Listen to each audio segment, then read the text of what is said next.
It's February the 14th, can only mean one thing, but we don't mention that word here because it's such a divisive day where you're forced to celebrate love. Whatever that means in terms of romantic love. Not on this channel. What we do is celebrate the things that you should be doing to love yourself. And I think what you need to do is invest in a rose fragrance.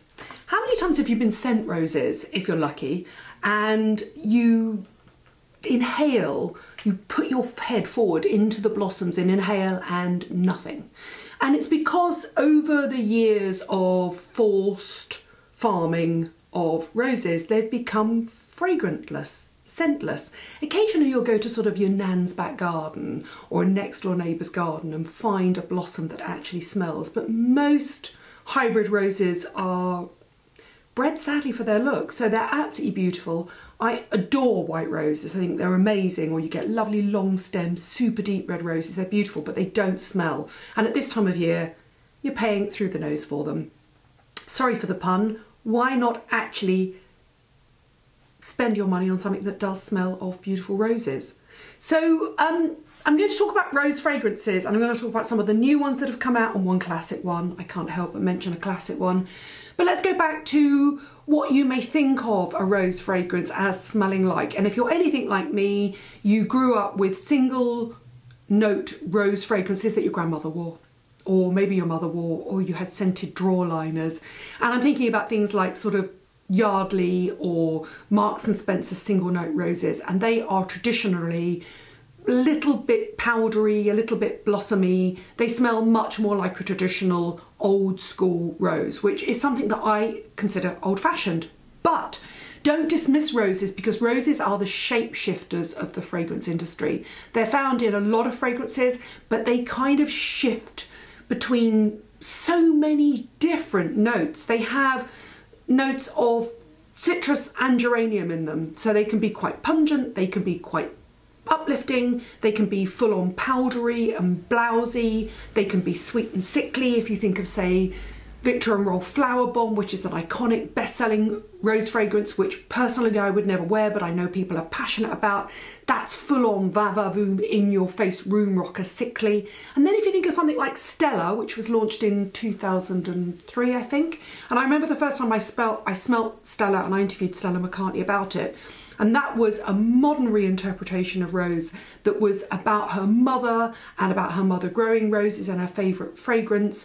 But also it was not just the blossom, it was the sap and the earth and the green leaves. So it's actually quite a green fragrance, and it's actually quite a fresh fragrance. Or think of Jo Malone classic red roses that is re-released and relaunched every Valentine's Day. That's a much more grown-up version of a traditional single note rose. So there are different roses that are out there that you might love. I want to look at some new ones, and the first one I want to look at is Frederic Malle has launched something called Lipstick Rose. And this is absolutely fascinating. Not something I would wear, but is just, if you ever go into a store and you get the chance to smell it, unstop it and smell it, because, and for obviously Frederic Malle does absolute classic rose fragrances.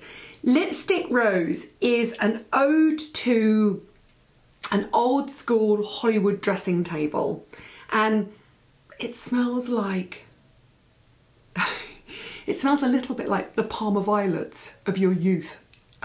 Those little tiny purple Parma violet sweets.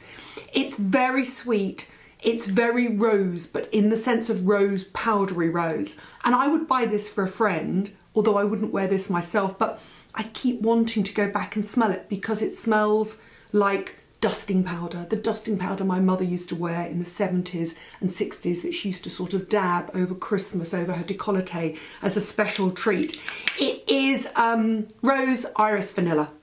So the reason that I'm torn is I'm not a vanilla fan. It's sweet, it's sickly, it's powdery, but I love iris, which is cool and dry and powdery. Add in rose and I just think it's worth sniffing out. It really is. It's a really fascinating fragrance. It's created by a nose called Ralph Schweiger. It's, again, I keep wanting to go back and smell it. If you had a girlfriend that smelt of that, or you dusted it over your dressing table, you would not be upset with that. It's definitely old school, Hollywood. Do you imagine how Marilyn Monroe would smell when she was applying her lipstick and her powder? It's sort of Dior 1940s gowns. It's fabulous. I really like it, and I didn't think I would. Let's have a look what else we've got. Miller Harris have come out with a fragrance called Rose Silence, and I was intrigued by this because generally I'm not a rose fragrance fan. It's not something I would pick up as being my note of choice, and I thought, oh, Rose Silence, let's smell that. That means it's soft, subtle rose. That's exactly what it is. So it is fresh.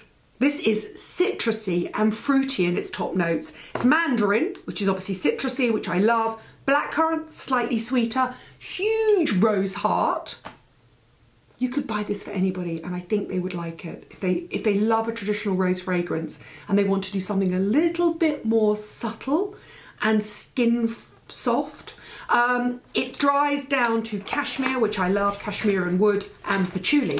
And it's the patchouli that gives this the subtle, sexy kiss.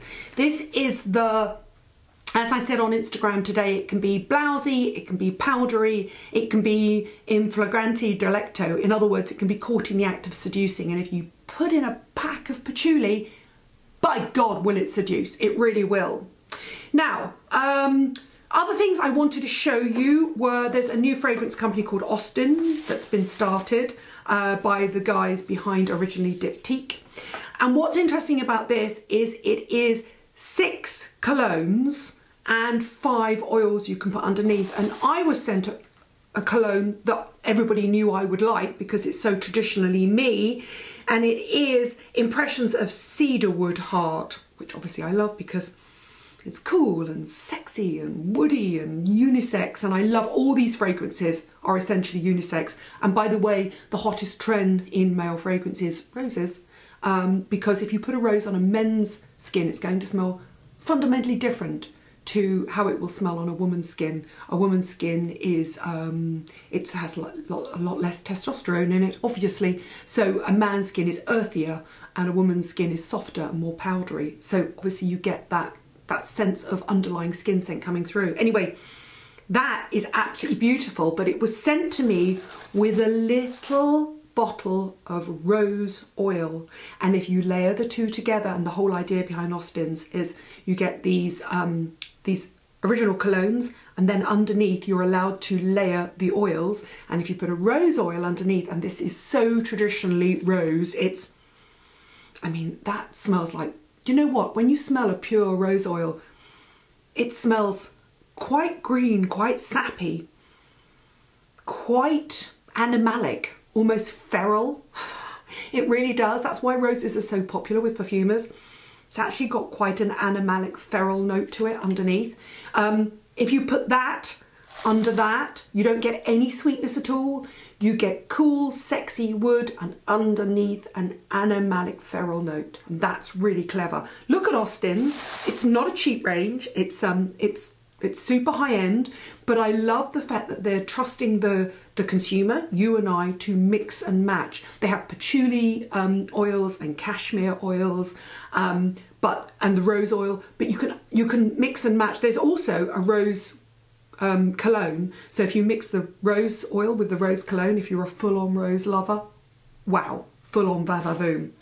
And if you don't like to wear a fragrance but you still want a subtle come to me note at the back of your neck or your body, then you can obviously layer body products or use bath products. If you think a classic would be Ren, their Moroccan rose bath oil is iconic, people love it. Again, it's not for me, but if you love rose, you'll absolutely love that. But I want to introduce you to Officine Universelle Bully 1803, which is when this company first started. This is a company with the most beautiful traditional packaging, and they specialise in old school colognes, tinctures, bath oils, bath products, body products. And this, which I want to take the top off, it actually does come with a pump, but I don't I didn't want to photograph it with the pump because it's too beautiful. This is the rose. Now that's everything a rose should smell of. That smells like putting your head into a huge bouquet of roses. This is everything you want your B-Day, Valentine's Day bouquet to smell of, but sadly it won't. That's a full-on 100% just how you expect a rose to smell. Who wouldn't want to receive that?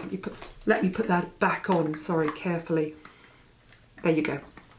It's the most beautiful packaging. There is not a single product in this beautiful, original, iconic 215, 16-year-old range that you would not want to own, even if you just put it on the side and sigh every time you walk past. How beautiful. Anyway, that is the Rose de Damask, which is the damask rose, the original Middle Eastern rose. That's their body lotion, their, what do they call it, perfume body milk, and it does actually come with a pump action. But I'm going to finish on, for me, the rose fragrance that seduced me into rose fragrances, and the reason I love it is because there's a rumour that it has 400 rose blossoms per bottle, surely more than that, and that is the iconic Portrait of a Lady. And it's still, to me, to this day, the most damn wonderful, sexy, va-va-voom, feral, full-on, I'm going to seduce you fragrance of all time. It was created by Dominic Ropion.